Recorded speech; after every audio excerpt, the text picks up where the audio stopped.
Buenas tardes, ¿cómo están? Bueno, hoy nos toca una clase sobre gestión ambiental aplicada y para eso vamos a volver un poco sobre el concepto de gestión ambiental y algunos de los factores ambientales ya descriptos. La gestión ambiental es un proceso que resuelve, mitiga y o previene problemas ambientales con el propósito de lograr un desarrollo sostenible y sustentable.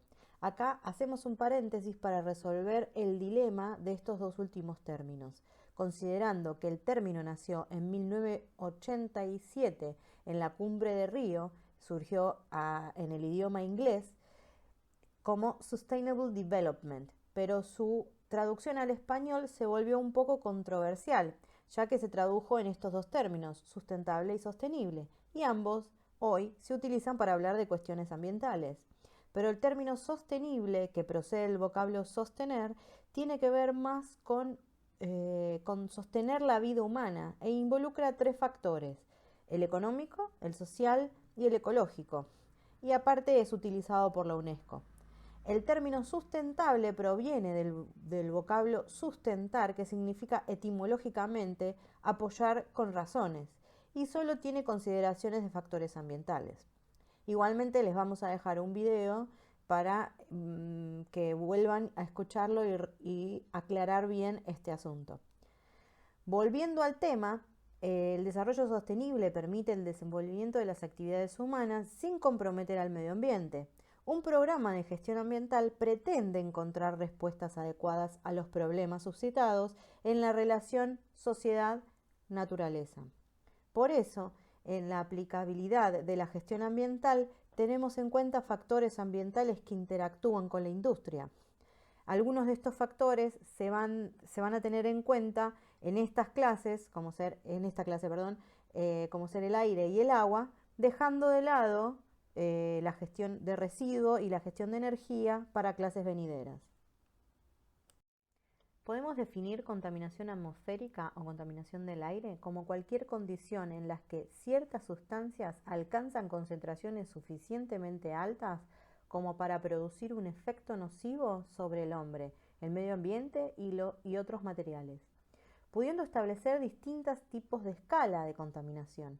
En las escalas más pequeñas, que se considera desde el punto cero de la emisión y que el contaminante alcanza 1 kilómetro a la redonda, por ejemplo, como vemos en la imagen, en un sector muy urbanizado, un escape de un transporte, por eso se considera a escala inmediata y afecta en los minutos del impacto. Si hablamos en escala local, el territorio de impacto va de 1 a 10 kilómetros a la redonda y podemos ver en la imagen que son chimeneas industriales o procesos que impactan en horas o en días a través del espacio. Y en escalas regionales se extienden por una región entre 10 a 1000 kilómetros a la redonda e implica una contaminación segregada por días. Por último, la escala global, que se tiene en cuenta cuando el alcance del contaminante se produce más allá de 1000 kilómetros. Para que exista contaminación atmosférica es necesario que se produzca una emisión de sustancias nocivas a la atmósfera. Estas emisiones pueden ser producidas de forma natural, como pueden ser las erupciones volcánicas o los incendios naturales, o de forma antropogénica, es decir, producidas por la actividad humana, siendo esta la principal responsable de la generación de contaminación atmosférica. La forma de distribuirse de los contaminantes es a través de la dispersión, consiguen transportarse por la superficie terrestre. Luego del transporte, a veces se transforman en otros contaminantes y todo este proceso en la atmósfera se llama emisión o también calidad de aire, que es lo que se evalúa y se compara con escalas que contienen índices que varían desde una calidad de aire bueno hasta una calidad de aire dañino para la salud.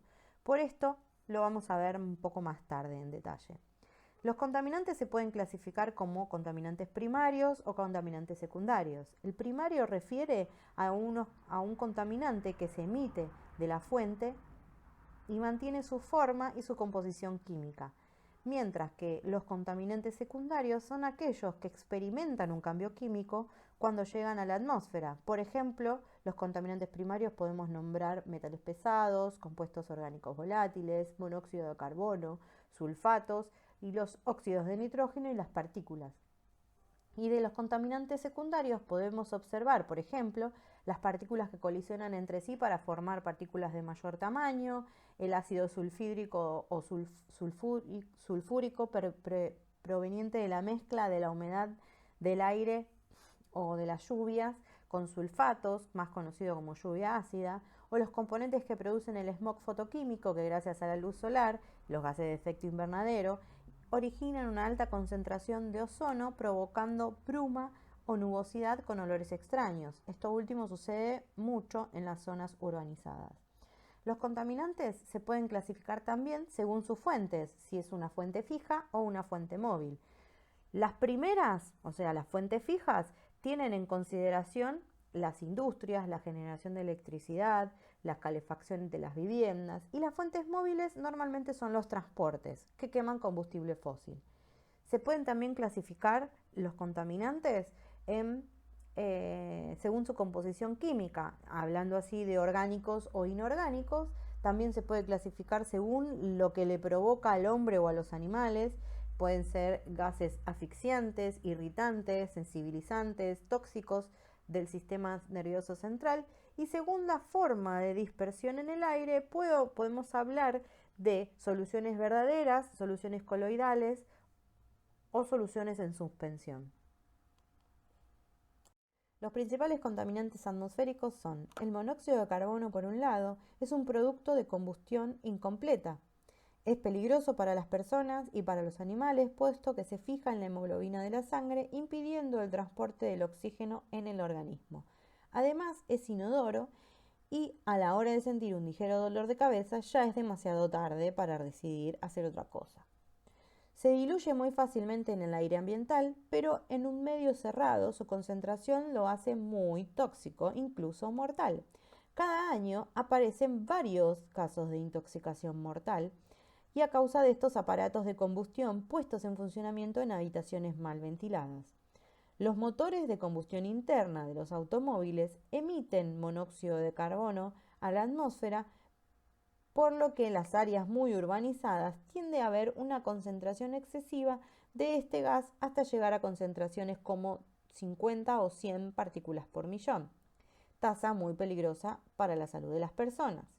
Si hablamos del monóxido de nitrógeno, también llamado óxido nitrógeno, es un gas incoloro, poco soluble en agua, que se produce por la quema de combustible fósil en transporte y en industrias. Se oxida muy rápidamente y se convierte en dióxido de nitrógeno y posteriormente en ácido nítrico, produciendo la lluvia ácida, dañando el sistema respiratorio. Si hablamos del dióxido de azufre, la principal fuente de emisión de dióxido de azufre a la atmósfera es la combustión del carbón que contiene azufre. Este resultante de la combustión de azufre se oxida y forma ácido sulfúrico, un componente de la llamada lluvia ácida, que es nocivo para las plantas, provocando manchas allí donde las gotas de ácido han hecho contacto sobre las hojas. La lluvia ácida se forma cuando la humedad del aire se combina con óxido de nitrógeno o dióxido de azufre emitido por las fábricas, centrales eléctricas, automotores que queman carbón o aceite. Esta combinación química de gases y vapor de agua forma el ácido sulfúrico y ácidos nítricos, sustancias que caen al suelo en forma de precipitación o lluvias. Los contaminantes que pueden formar la lluvia ácida recorren grandes distancias y los vientos los trasladan miles de kilómetros antes de precipitarse. Esta precipitación se puede dar tanto con lluvias, con rocío, con lloviznas, con granizo, con nieve o con neblina, dependiendo del lugar en donde estemos. El ácido sulfúrico también ataca materiales de construcción que suelen estar formados por minerales carbonatados, como la piedra caliza, el mármol, formando sustancias solubles en el agua y afectando la integridad y la vida de edificios y esculturas. Si hablamos del ozono, es un constituyente natural de la atmósfera, obvio, pero cuando su concentración es superior a lo normal, se considera como un gas contaminante. Su concentración a nivel del mar puede oscilar alrededor de 0,01 miligramos.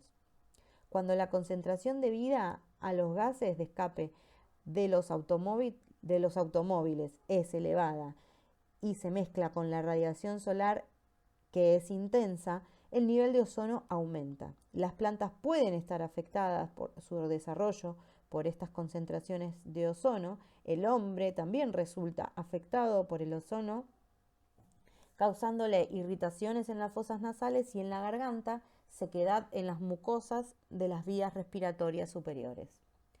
Ahora, considerando los metales pesados también como principales contaminantes, son considerados en este grupo el arsénico, el cadmio, el cromo, el cobre, el mercurio, el níquel, el plomo, el selenio, vanadio y zinc.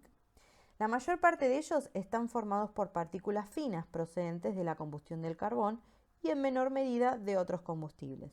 El metal pesado más importante de la contaminación atmosférica es el plomo, el cual tiene la capacidad de formar compuestos orgánicos. Como característica principal, resalta que puede permanecer durante largos periodos de tiempo en el ecosistema sin degradarse y causa envejecimientos prematuros de los pulmones y deterioro en la función pulmonar. Si hablamos de material particulado, son sustancias sólidas o líquidas que se encuentran suspendidas en el aire formando polvo, polen, humo u hollín. Aunque la mayoría procede principalmente del tráfico, ya que se genera por combustión de motores. Se suele distinguir por su tamaño. A las partículas más grandes se las llama PM10 y las partículas más pequeñas se llaman PM2.5. Las partículas PM10 tienen un tamaño inferior a 10 micrones y unas 50 veces más delgada que un cabello humano. Estas suelen llegar hasta la garganta. En cambio, las partículas que son 2.5 PM2.5 tienen un tamaño inferior a 2.5 micrones, siendo 100 veces más delgado que un cabello humano. Estas, debido a su tamaño, pueden llegar hasta los alvéolos pulmonares. Ahora bien, dentro de este cuadro que se ve acá expresamente, evitamos los contaminantes que son gases de efecto invernadero per se. Por ejemplo, los compuestos orgánicos volátiles, que son compuestos formados por una partícula de carbono y una de las siguientes moléculas: hidrógeno, halógeno, oxígeno, azufre, fósforo, silicio o nitrógeno. Estos compuestos son producidos en forma natural o también mediante actividades como el transporte. Estos compuestos contribuyen a la formación de ozono y smog fotoquímico. Otro que dejamos afuera de la tabla es el dióxido de carbono. La concentración de dióxido de carbono en la atmósfera está aumentando de forma constante debido a un uso de los carburantes fósiles como fuente de energía. Y es teóricamente posible demostrar que este hecho es causante de un incremento en la temperatura de la Tierra, porque es un gas de efecto invernadero y por ende un gas de cambio climático. También el metano, que es un gas que se forma cuando la materia orgánica se descompone en condiciones en que hay escasez de oxígeno. Esto es lo que ocurre, por ejemplo, en una ciénaga, en un pantano o en las arrozales en países húmedos y tropicales. También producen un proceso de digestión y defecación de animales herbívoros. El metano es un gas de efecto invernadero que contribuye al calentamiento global del planeta Tierra, ya que aumenta la capacidad de retención de calor en la atmósfera. Ahora, ¿cuáles son las causas de la contaminación del aire? Principalmente los mecanismos de contaminación atmosférica se producen a través de procesos industriales que implican combustión, tanto en industrias como en automóviles como en calefacciones residenciales, que generan este dióxido de carbono o el monóxido de carbono, los óxidos de nitrógeno o azufre y otros contaminantes. Igualmente, algunas industrias emiten gases nocivos en sus procesos productivos, por ejemplo el cloro o los hidrocarburos, que no han realizado la combustión completa. Por ejemplo, en una industria química que agrega más elementos contaminantes al torno a la toxicidad del ambiente, por ejemplo, como el cloro, como ya habíamos nombrado. En el segundo tipo de contaminante relacionado a la actividad industrial, se asocia al mal control de sus combustibles emanados, guiándose hacia la exacerbación de los problemas atmosféricos y con ello la vitalidad de todos los seres vivos. Otro causante de contaminación es la agricultura y la ganadería. El ganado produce metano y amoníaco, y si unimos a la quema de los residuos agrícolas a la silvicultura, se puede generar el 24% de todos los gases de efecto invernadero emitidos en el mundo. Además, el uso de los fertilizantes, pesticidas, insecticidas y fumigadores sin restricción en la producción agrícola, emitiendo químicos dañinos para la atmósfera, convirtiéndose en una de las principales contaminaciones del aire. También los residuos, cuando se pudren y producen el metano o óxido de nitrógeno o dióxido de carbono. Y si se queman estos residuos a cielo abierto, son orgánicos que se queman liberando a la atmósfera dioxinas nocivas, furanos, metanos, etc. Por último, los clorurofluorocarbonados son sustancias emitidas por empresas creadoras de refrigerantes, aerosoles y otras aplicaciones, y generalmente son muy tóxicos, tienen efectos muy tóxicos para la capa de ozono. Muchos estudios han demostrado enlace entre la contaminación y los efectos para la salud. Los aumentos en la contaminación del aire se han ligado a quebrantos de la función pulmonar o aumentos de los ataques cardíacos. Niveles altos de contaminación atmosférica, según los índices de calidad de aire de la Agencia de Protección Ambiental de los Estados Unidos, EPA, según sus siglas, perjudican directamente a las personas que padecen de asma u otro tipo de enfermedades pulmonares o cardíacas. Los ancianos y los niños son especialmente vulnerables a esta condición y los niveles de riesgo dependen de varios factores. Depende del factor de la contaminación del aire, depende de la cantidad del aire que respiramos en el momento dado y cómo es nuestra salud en general. Por eso mismo se determina un índice de calidad como una herramienta utilizada tanto por la EPA como otras agencias, inclusive en la siguiente diapositiva vamos a ver que en Buenos Aires existe este índice de calidad de aire para proveerle al público información oportuna y fácil de comprender sobre la calidad de aire local. Estos indican cómo es el nivel de polución y cómo es perjudicial para nuestra salud. Como vemos en el cuadro expuesto, vemos que hay índices que indican entre 0 y 50 que la calidad de aire es buena y no se anticipa impactos a la salud cuando la calidad de aire se encuentra en este intervalo. Ahora, si hablamos sobre 51, el índice va de 51 a 100, hablamos que la calidad de aire es moderada, que las personas extraordinariamente sensitivas deben considerar limitaciones de los esfuerzos físicos excesivos y prolongados al aire libre. Y si vemos un índice entre 101 y 150, hablamos en un código de dañino a la salud en los grupos más sensitivos, en los niños o en los adultos activos, personas que tienen enfermedades respiratorias, tales como asma, o deben evitar los esfuerzos físicos excesivos y prolongados al aire libre.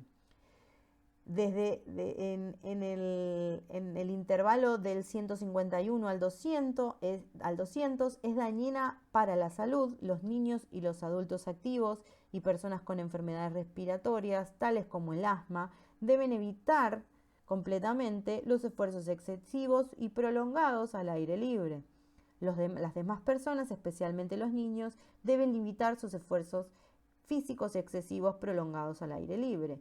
Si estamos en un rango del 200 al 300, estamos hablando de una calidad de aire muy dañina para la salud, y los niños y los adultos activos, personas con enfermedades respiratorias como asma, deben evitar todos los esfuerzos excesivos al aire libre.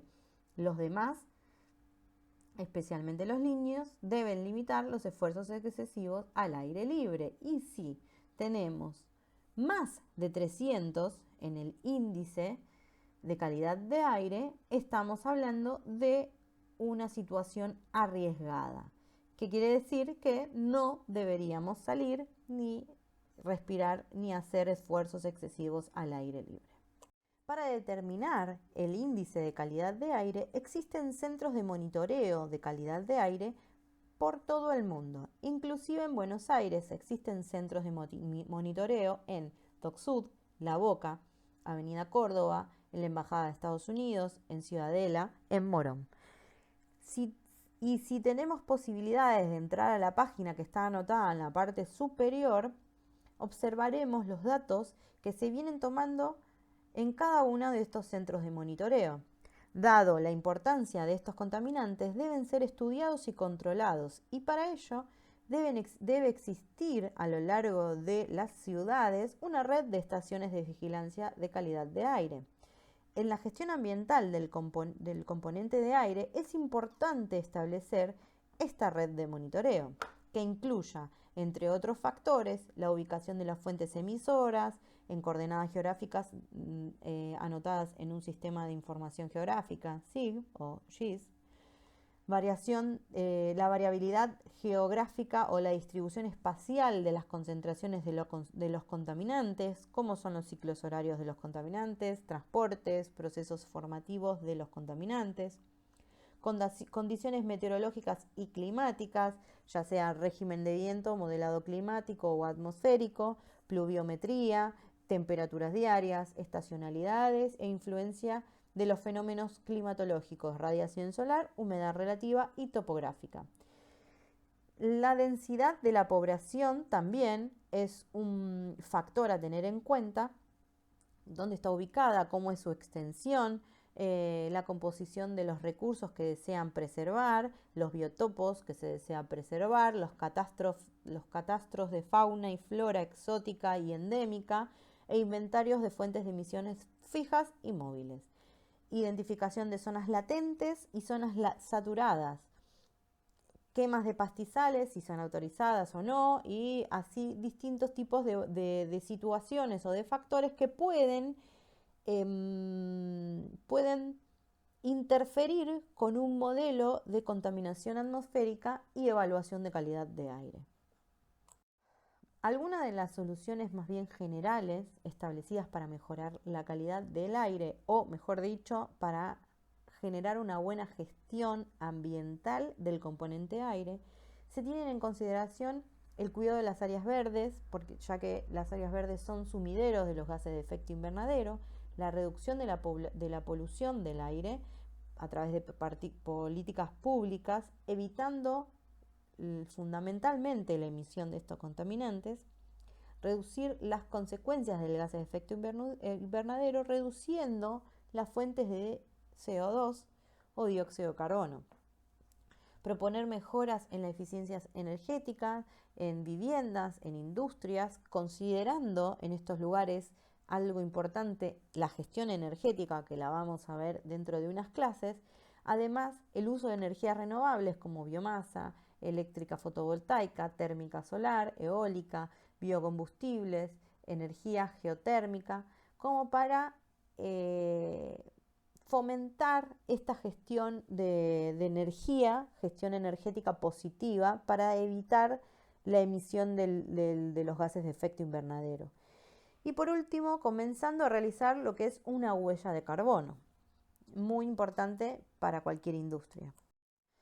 La huella de carbono nace como una medida de cuantificar y generar un indicador del impacto que tiene una actividad o un proceso sobre el cambio climático, más allá de los grandes emisores.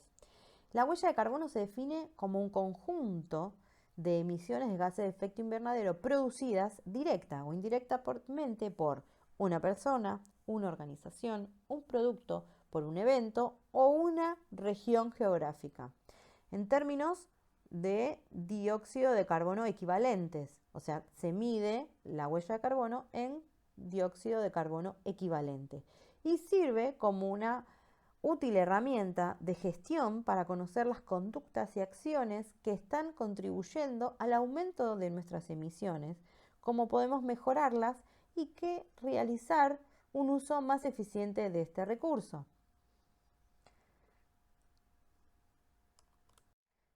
Ahora bien, si vemos las medidas que hay que implementar en las industrias in situ, es reducir el consumo de combustible fósil, aumentar la eficacia en la conversión del combustible, aumentar la eficacia con la cual se utiliza la energía, esto quiere decir hacer eficiencia energética, sustituir fuentes de energía por otras menos contaminantes, además de generar dispositivos de control.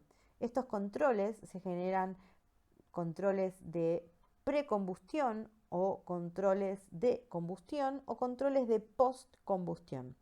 Los siguientes instrumentos son utilizados comúnmente como dispositivos de control de la contaminación en las industrias y también de los vehículos. Puede transformar contaminantes o eliminarlos de una corriente de salida antes de ser emitidos a la atmósfera.